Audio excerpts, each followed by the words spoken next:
HDL cholesterol அளவுகளை அதிகரிக்க 5 எளிய வழிகள் அப்படின்னு தம்ப்நெயில் போட்டதுனால உள்ளே வந்தீங்க.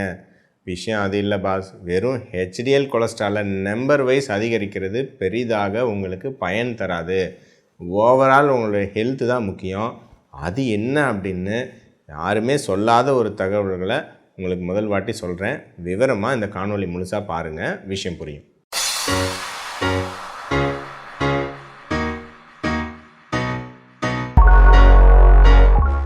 பெரும்பாலும் நம்ம மக்கள் பார்த்திங்கன்னா நிறைய பேர் கேட்பாங்க, குட் கொலஸ்ட்ரால் எதில் சார் இருக்குது? குட் கொலஸ்ட்ரால் இருக்கிற சாப்பாடெலாம் சொல்லுங்கள், அதெல்லாம் நான் 5 சாப்பிட்றேன், அது பயங்கரமாக எனக்கு எடுத்தோன்னே நான் ஹார்ட் அட்டாக்கே வராத மாதிரி நான் தவிர்த்துக்கிறேன் அப்படின்னு சொல்லுவாங்க. இந்த குட் கொலஸ்ட்ரால்ங்கிறது என்னங்க? HDL cholesterol. ஸோ அப்படின்னா என்ன இந்த ஹெச்டிஎல் கொலஸ்ட்ரால் என்ன? நம்பர் 1 சொல்லிடுறேங்க.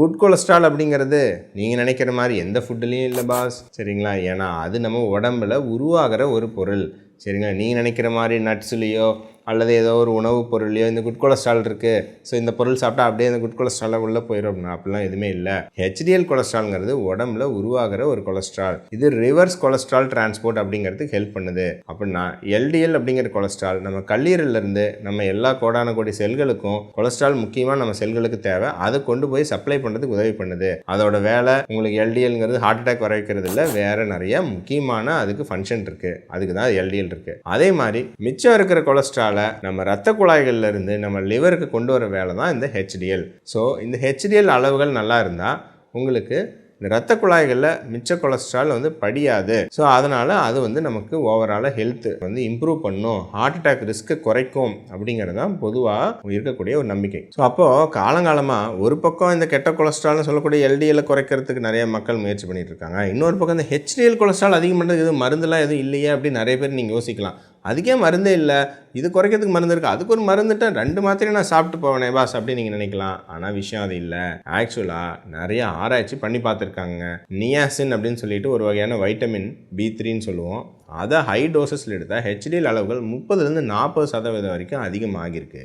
ஆனால் உங்களுக்கு இந்த ஹார்ட் அட்டாக் வரதுக்கான ரிஸ்க்கு 1% கூட குறையலை. அப்புறம் அதை விட ஹையாக CETP இன்ஹிபிட்டர்ஸ் அப்படின்னு சொல்லிட்டு உங்களுக்கு ஹெச்டிஎல் அளவுகளை பல மடங்கு, ஒரு அப்படியே டபுள் மடங்கு, 40 இருக்குன்னா 80, 100, 130 வரைக்கும் கூட ஹெச்டிஎல்லை கொண்டு போகிறதுக்கு மாத்திரைக்கு ஆல்ரெடி கண்டுபிடிச்சிட்டாங்க, சரிங்களா? ஆனால் அந்த மாத்திரையை உள்ளே கொடுத்து பார்த்தா அளவுகள் தான் அதிகமாக இருக்கிற ஒழிய உங்களுக்கு ஹார்ட் டிசீஸ் ரிஸ்க்கு குறையவில்லை, சரிங்களா? சில சமயம் ஹார்ட் டிசீஸ் ரிஸ்க்கு அதிகமாக இருக்குது அப்படின்னு தெரிய வந்திருக்கு.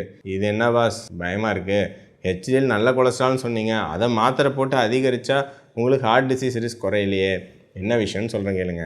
காலங்காலமாக நிறையா ஸ்டடீஸில் எந்த நபர்களுக்கு இயற்கையாக ஹெச்டிஎல் கொலஸ்ட்ரால் அதிகமாக இருக்கிறதோ அவங்களுக்கு பொதுவாகவே பார்த்திங்கன்னா ஹார்ட் டிசீஸ் இருக்குது குறைவாக இருந்திருக்கு. அதனால் மருத்துவ ஆராய்ச்சியாளர்கள் என்ன நினச்சாங்கன்னா, ஏதாவது ஒன்று பண்ணி மாத்திரை கித்திரை போட்டு ஹெச்டிஎல் அதிகம் பண்ணிட்டா உங்களுக்கு ஹார்ட் டிசீஸ் குறைஞ்சோன்னு நினச்சாங்க. ஆனால் அது நடக்கலை. ஏன்னா வெறும் ஹெச்டிஎல் அளவுகள் அதிகரித்தா பத்தாது, அதனுடைய ஹெச்டிஎல் ஃபங்க்ஷன் அப்படின்னு சொல்கிறாங்க. ஸோ ஹெச்டிஎல் சரியான முறையில் வேலை செஞ்சால் மட்டும்தான் இந்த பெரிஃபரிஸ், இந்த ரத்த குழாய்களில் இருக்கக்கூடிய தேவையில்லாத அத்தெரோஸ்க்ளரோசிஸ்ன்னு சொல்லக்கூடிய இந்த ரத்த குழாய்களில் படியிற கொழுப்பை அதை ரிமூவ் பண்ண முடியும். சும்மா அந்த நம்பர் மட்டும் அதிகமாக இருந்தால் பத்தாதுன்னு கண்டுபிடிச்சிருக்காங்க.